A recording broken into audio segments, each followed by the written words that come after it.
Welcome back, Troglodytes, to your daily dose of guitar information, the Trogly's Guitar Show. Today, it's the annual gear collection video. Every year, I believe starting from 2019, I've taken out mostly every guitar I have at that current time to get some cool beauty shots and tell you all the stories. Great way to catch up on the channel and find models that you might have missed. If you want to learn any more about any of these guitars that you see in today's video, you can check out their full reviews and demos. And let's start over here on the pool table. So this was a model that we had just reviewed a day or two ago that came from the Gibson Mod collection. But I was on the fence on this one, so I was kind of sitting on it, but then I decided, all right, yeah, let's try it. And I've got to say, everybody that I show this guitar to that's like not traditionally into guitars, they love this thing.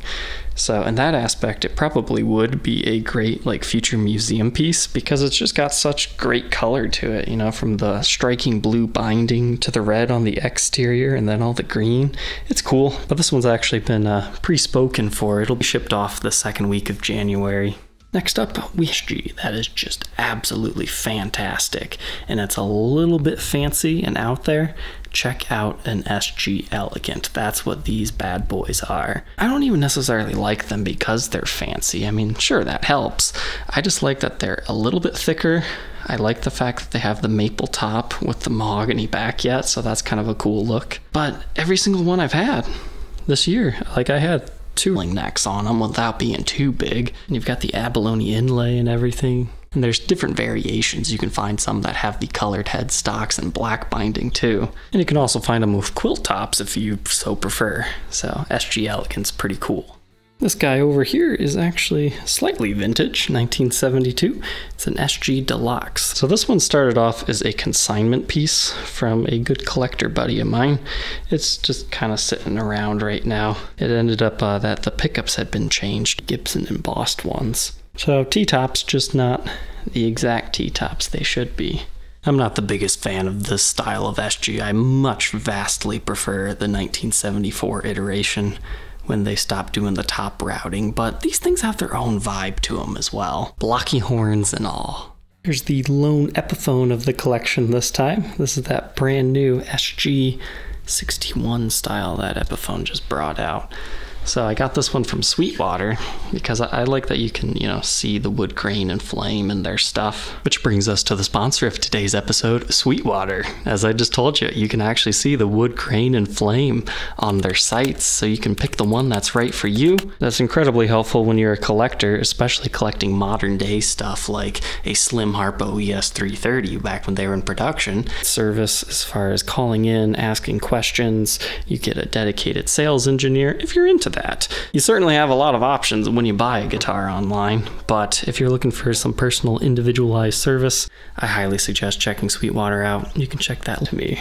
So I had initially gotten the batch of these new 61 anniversary SGs that Gibson did for 2021, and I just didn't have enough time to review them very recently. But then I got this mysterious package of this. I was like, not that I'm complaining, but I think you guys sent me another one of these. It was just an error in their shipping system. So they said, oh yeah, sorry, you can either send it back or you can buy it. So I just bought it. It was here already. Might as well. Somebody will buy it from me. I'm just not a big fan of trem systems like that. They look so cool. Like, fantastic for a collection piece, right? But as far as a guitar that I would regularly play, no. Not for me. But hey, speaking of Slim Harpo, here is a closer look at that Slim Harpo. I've actually got a couple of these things too. I just like these guitars. And I kept finding so many with interesting wood grain flame examples, so this one actually has some pretty decent figuring in the back. I have seen one actually have a flame top. That was cool. Somebody wanted a premium for it on Reverb. I'm not sure if it's still there, but you can always check. But it's kind of like a Epiphone Sheraton because it's a 330. So it was a little bit something different to review this year. And it's Les Paul DC Pro. Absolutely stunning piece, right? So the thing about Les Paul DC Pros is they've got this weird headstock. Kind of like a PRS headstock, but instead of their swoop, you've got the Gibson open book at the top. It's not my favorite design in the world, but hey, it gets you straight string pull, and that's what they were going for. Pat Martino models used those. But what makes this variation even more rare, A, we get the cool finish. B, it's ABR1 version. But this took me a long time to find, and I had to import it back to the US, but it's just a nice looker. It'll take quite an offer to ever convince me to sell this one. Next up, we have another mod collection creation from Gibson. Probably this year. Probably this one. Nobody seems to be interested in buying it. And yeah, maybe I was a little bit hard on it. And I say nobody wants it. I'm just talking my general viewers. I don't do as much marketing anymore on Reverb because, my videos typically sell stuff after I create my reviews and demos. If you made it this far into the video, pretty much everything you're seeing on this table is what I've already covered. So if you want to see a full 20-30 minute talking about each and every guitar, that's what this channel's about. Like, comment, and subscribe, right? Speaking of which, that's right, 2021, I told you guys the story of Fake Pit. The fake Snake Pit Les Paul. I've had some pretty good offers on this thing. Offers that some people would just call silly. But I think I'm just kind of destined to keep this thing because, I don't know, it's a part of the Trogly's Guitar Show history. If and when I do open that museum, I feel like people would want to see this. Or I think it'd be a lot of fun if I sold this and then just bought a real Snake Pit and I would just have it in my museum. Everybody would look at it and go, oh, no, that's the real one. But I don't know if I want to deal with that every day of my life. Maybe I should just keep the Fake Pit out there. But I do want to get a real Snake Pit one day, at least to review and document. Over here, we've got a fun prototype. So this is the Chet recently donated one of the other prototypes. I forget what number he said it was, and I forget what number he told me that this one was. It was kind of cool to see some of the differences there. So this year, I've had this for a couple of years, but I finally got a normal Chet Atkins Tennessean. That way, you can A-B it. It's not just the Bigsby that makes these different. By viewer of the show, is the Tennessean was essentially the Les Paul studio equivalent of the Country Gentleman. I might have that wrong, but it's like the studio equivalent of the bigger, higher end version of the Chet Atkins models. So now we move on to the Fender side of things. I've got a couple more of them in boxes, but these are the three that are at least sticking around for a little bit. So this is the one that we did Trade Tuesday Season 2. Season 2, I thought, hey, how about we end it with a beautiful Stratocaster? So I picked this thing up with an awesome quilty neck. I still don't really care for the copper color. Some guys dig it, some don't. Personally, it doesn't do much for me, so that's probably why I'll probably move this one on this year and maybe get something else that I do like. Nothing against this guitar, it's just not my favorite.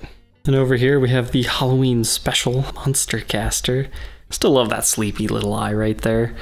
And then you got the other eye. So this was just a artist created thing. It's not actually a Fender product. It's actually a Squier. So I can't actually list this guitar on Reverb because it says Fender on it, and yeah, can't do that. So when I bought this, I just kind of figured I'm going to have to keep it.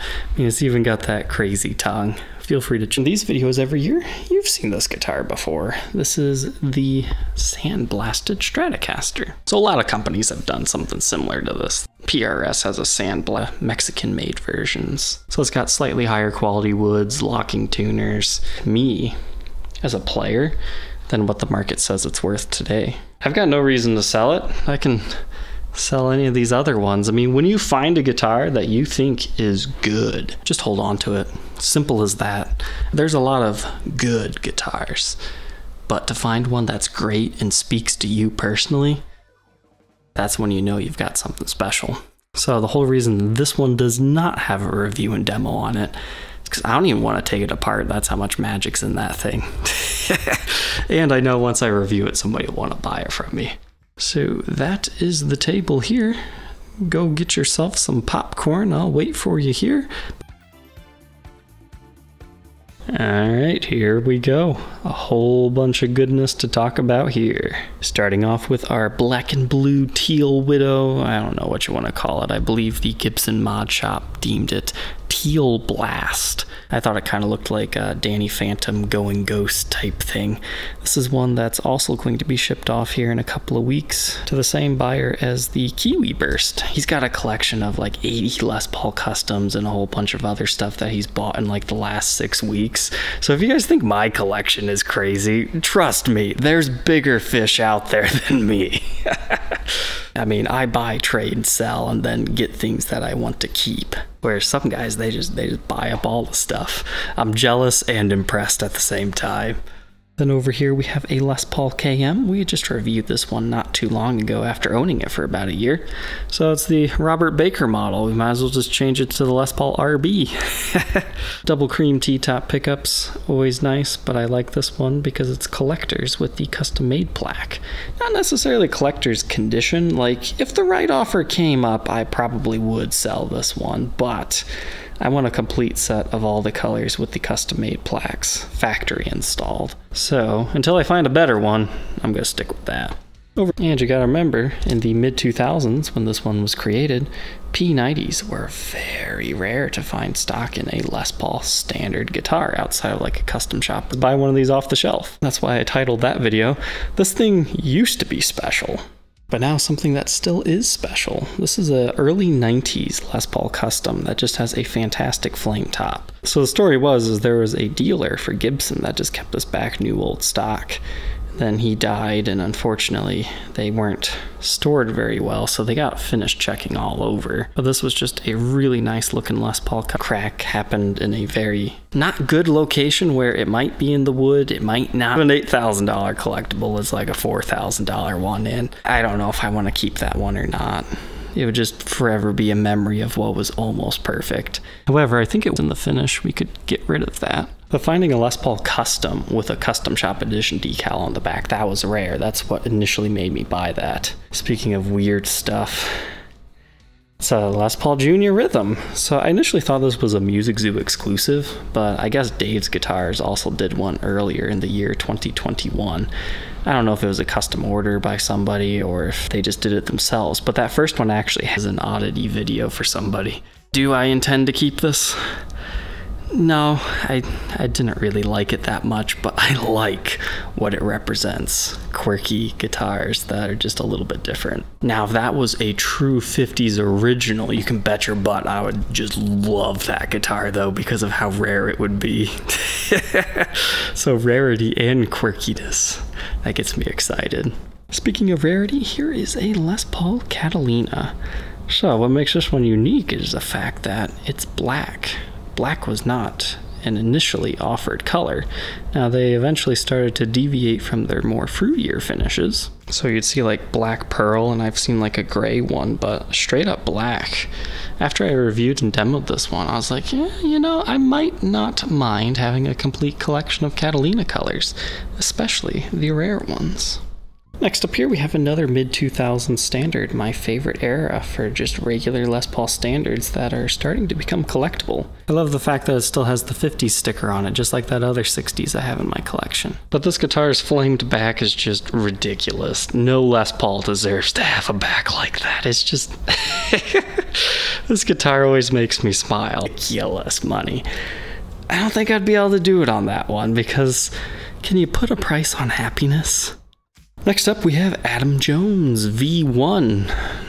It's a shame we even have to say that, but whatever. We'll review V2. I've got one, I just haven't opened it yet because it just arrived, so I'll do a quick video on that one. But I think people are kind of Adam Jonesed and silver bursted out for the most part, but the reason I purchased this one is the price was okay. Like, it was within a comfortable range that I could buy it, but this is the aged and signed version, not VOS. But the whole thing with these is they're 1979 and this one's 1979, so you get an extra 1979 on this one.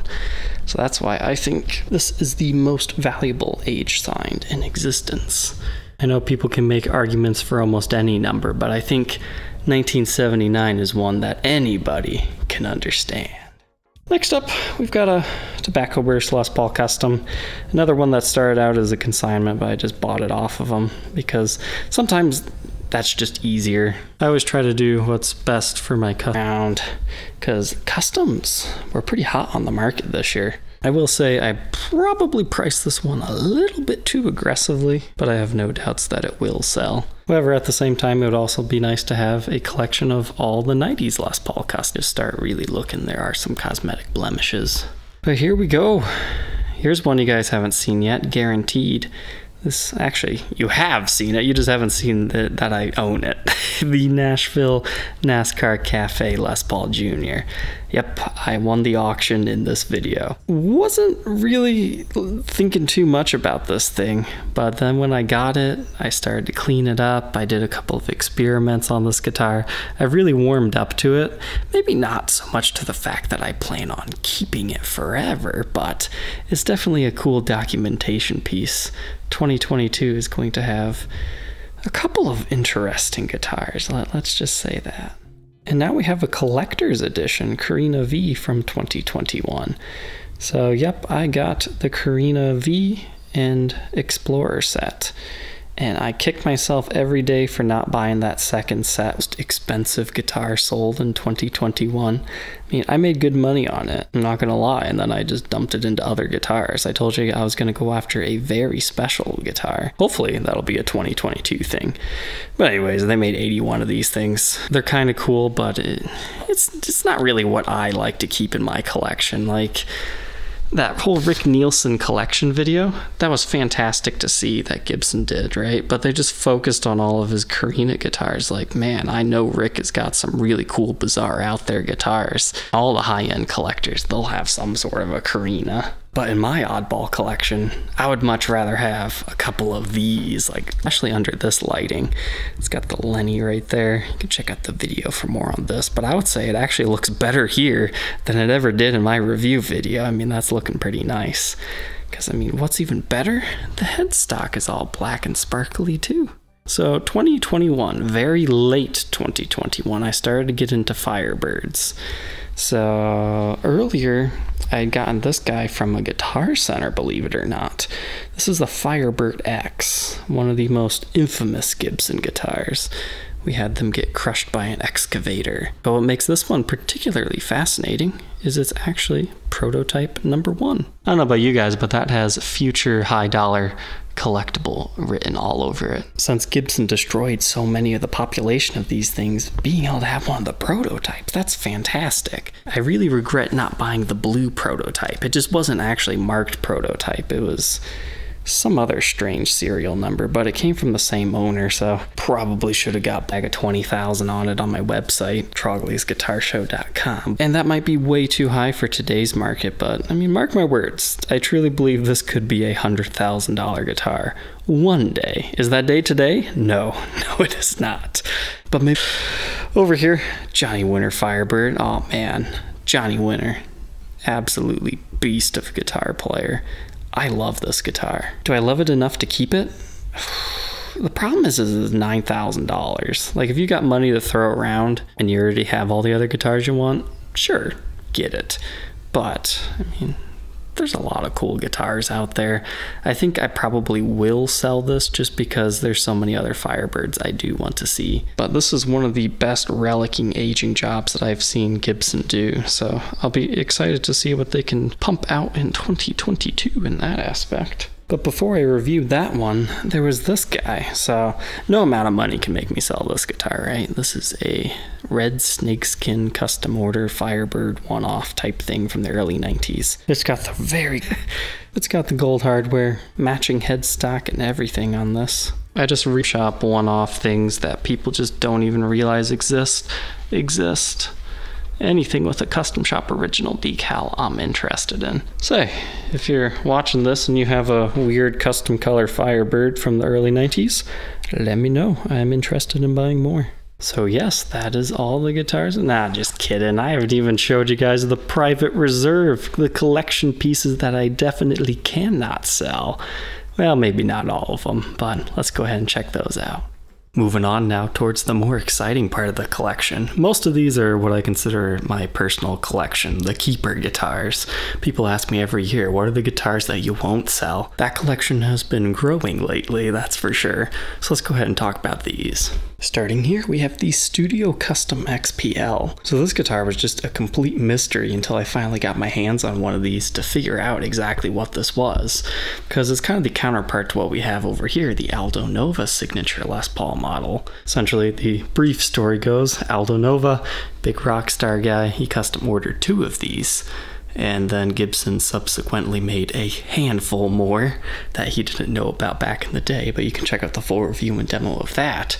But previous to me documenting it, most people just thought, okay, this is another Aldo Nova signature because, hey, Les Paul body with an Explorer headstock. That's what both of these 80s Les Pauls have in common.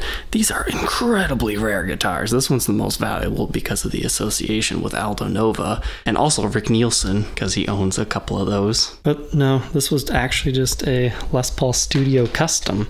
You know, it's got the custom bind actually in mint condition, but he took it to Guitar Center for them to clean it, and that's the reason we have the gold plating wear on here. It's because they used a bad product on it. I don't know about you guys, but I'd be really upset if I took my collectible Gibson. Should have had perfect golden pickup covers. But that's just a cool, rare goose. The other ones, but I'm good with one, I think. Over here we have Normally Do. I would like to get one of each color on these guys, especially find one of Ramping Up because I made that video about them, so more people have been looking. I'm sure this would have sold had I put it on Reverb, but I put it on my own website at $5 grand, but a nice example. Speaking of really nice examples, a Q100 Custom Shop Original. I mean, it's not normally the guitar I would keep because it's just a single one pickup. I mean, it's got some vague ties to Eddie Van Halen. I mean, not this particular example, but this model. But it just played so well. I'm not gonna sell that for like $1,200. It's worth more than that as a player. It's so lightweight. I mean, it's kind of like a Stratocaster, but it's just different, and generally, I don't like tailored instruments, but that's a nice one. Over here, hey, our good old friend Rhino Les Paul Custom Access. He's still here. I would prefer one that didn't have the pick guard installed, but 2017 was that first year that Gibson introduced this crazy thing on the back of the headstock, the Apex Headcar Volute. It's a little bit strange, but when it's on a model called the Rhino, it's pretty cool. It's quirky, and I just really love the satin gray finish on this one. They made them in satin and gloss variants. I hope this year I can get a gloss one as well. But I would say for future collectability, satin ones that still have the satin finish, I bet will be worth quite a bit more because you have to literally not play these things to not buff up that finish. Now we've got the... We'll start with this one. We reviewed him not too long ago. Looks like just a regular gold top, right? No, you go a little bit further and further and further and further. It's a 12 string. So the reason I had to keep this one back, a spec is, you know, it has a maple neck. Not necessarily that it was supposed to be flamed. So that's an extraordinary, ordinary example, as I like to call them. Plus, I would like to make a follow-up video of this, only stringing it up as like 6 strings, because still haven't changed the strings on that one. Over here, we've got La Tosca. It might not be in perfect shape, but bakers can't be choosers on the limited edition of, what was it, 50 of the La Toscas in the late 70s from, what was it, 78, 79, 80. So what was that, like 50 per year, but 150 total in production, if I'm remembering the numbers correctly. Example that you can see. So this was a Canadian run exclusive guitar and an early double cut Les Paul. Over here we have a beautiful Les Paul Deluxe Natural. I think I want to keep this one around because it's not mint, but it portrays as mint, you know, from a couple of feet away. I mean, once you actually get up into it, I mean, you can see there's like a impression there. There's definitely some stand rash down there, but it's just such a nice one. I've had some very convincing offers to part with this, but I think I want a complete collection of all Les Paul Deluxe colors, which will be very difficult because I also want them in very clean shape, you know, presentable for future museums type stuff. This is a very nice collection edition. It's based on the Gibson Crest model, but it has nothing to do with that too much. I mean, they changed everything. This is a way more desirable guitar in terms of feature as far as where the neck joins the body, to most people anyway. If I remember the story correctly, it was a NAMM show piece. It's just a nice looking one. That kind of has some V Les Paul attributes to it from the same time through cellulose, so that's not so good. But I call this one the Hippo because it's got an eye on both sides, and then you got the nose in the middle. But that whole mid-70s serial number with an early 80s custom shop edition decal, that was definitely a little bit confusing when I first saw it. Over here we have one of the brand new 2021 Jim James Signature ES335s. I actually stashed away a couple of these. I just brought affordably priced. And I'm a big fan of animal themes, so having an owl on the back, that's really cool. Over here, from the early 90s of Gibson, an era that I'm starting to become increasingly fascinated with. It's the birth of the Gibson. Great way to describe this Les Paul Elegant in a custom 1P90 variation with a gold flow finish that I dubbed the Mummy for obvious reasons. Really like the abalone side marker inlays on this one too, with the unmarkered neck. I just dubbed this one kind of too hard to sell. Now, the right offer one day came along, sure, it doesn't really fit within anything besides weird custom orders. But this thing, right here, this is a Heritage 80 Elite. I actually sold this guitar to someone on Reverb because I had it on there, but I had to cancel the sale. Packing this thing up, it didn't feel right. Something in me said, do not sell this guitar. So like, it's one thing if somebody cancels the sale on you and then asks a higher price or something, but that one, I just went for it. I mean, I like buying stuff from the original owners, and I love the fact that this one's a mix match. You've got such a tight quilt right there. It looks great, almost kind of flame-like, and then over here you get a more traditional wide quilt. It works. It's a little bit strange, but it works. But it is a well-cared-for beast that has a lot of movement to it. And it's not like I sold this for $5,000 either. I think I had sold it for $8,000, and that's like absolute top market value for something like this. But even for that, I could not let it. 82, part of the standard 82, 83 family. Well, not technically. I recently saw a new listing saying that these were actually an exclusive for a dealer. Maybe, maybe not. I don't really know. It's kind of hard to know the story of everything. But kind of like a studio custom, except for a full width standard body. And you actually have all the trapezoid inlays. Another way you could think of it is a Les Paul standard collector value, because there were so few of these made. But what's actually fascinating about these is in the review and demo, I was telling you guys I could see those stripes running up and down the neck. Oh, thankfully, somebody saw that video. They owned one of these too, and the finish is worn off the back. Those are not walnut stripes like I was thinking. They're actually ebony stripes, which is something Gibson, as far as I'm aware of, never did on any other model. So maple, ebony, maple neck, that's really cool. Maybe that's why they called it Black Beauty. And oh yes, this video would not be complete without me showing off this Blue Sparkle Top Deluxe. I bought this one about a year or so ago. It's not the one I did my initial videos on. I'm pretty sure I still need to clean this one up, but it's such a nice little example here. But this year I finally restored it all the way back to original, except for the brass saddles. I honestly don't care enough to replace saddles, but I've got the correct knobs on it. I've got the air correct back plates. Everything else is the way it should be. No headstock breaks, cracks, or repairs.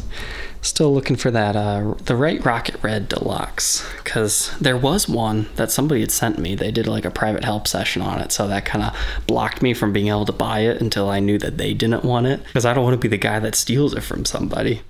But he ended up passing on it. But somebody converted that to, it was like a Nashville bridge, but it was actual post-conversion, not like a later made Nashville one. It was something like that, but otherwise it was supposed to have been mint. Probably would have picked that up. That's okay, it's in someone else's collection. Maybe something else better will show up, but those are hard to find in clean shape. So will that show up in 2022? I guess we'll find out. And now we've got the Gibson Spotlight Special. These things are beautiful. We've got them in antique now. Favorite 80s model. They've got everything going on that a fancy guitar could have. Quilty woods, check. Flamed woods, check. Multicolored bindings, yup. But that's what makes them unique. So I had just recently purchased a set of these from, I believe it was a daughter-father team, where they just kind of bought these throughout the years. I think they might have even played them. I mean, a lot of these have quite a bit of wear and tear. I mean, besides these two, these are pretty clean. But the reason why I ended up buying this set is because this right here was the very first Spotlight I'd ever purchased. I actually took a train trip down to Boston the first time I ever left my little small town. That story is for another day of all the things that happened while there. But it was great to get that guitar back, because that's one I'll keep forever. The other ones, yeah, they might be able to come and go. Like this one right here was part of my original collection too, but since I didn't go and pick it up like I did all the other ones out of the original 5, I just don't have as much attachment for it. But in the initial unboxing video for these, people are going, "Oh man, why don't you like that one? That's my favorite." I guess people see colors differently, or you just like the whole darker attributes. I personally prefer this more like a honey burst rather than actually having any type of a burst. I think it works better with the faux neck through vibe with the walnut. But that's a great natural example. That's one of the nicest looking antique sunbursts. I've had one that was crazy quilt like that on both sides, but it wasn't nowhere near as good of condition as that. That was worth the purchase price and getting back my number 1. Then of course we got a weird Two-Face over here. I mean, super quilty one side, almost nothing other, with all that nice flame quilting. It's actually quite difficult to find just a nice evenly flamed one. But that is going to wrap up the collection video for this year. Troglodytes, I hope you enjoyed watching this year. If you're new to the channel, I do daily uploads of guitar-related content, from talking about things online, as well as heavily done anymore are the reviews and demos. Is this everything I have in my collection? No, there's probably another 30, 40 some guitars. I mean, I've got stuff sitting in boxes that is just waiting to be reviewed and demoed, but I didn't want to take them out and ruin the surprise for this, because I like to capture my first impressions and everything. So alright, Troglodytes, don't forget to like, comment, and subscribe, and we will catch you tomorrow on the next episode. Take care.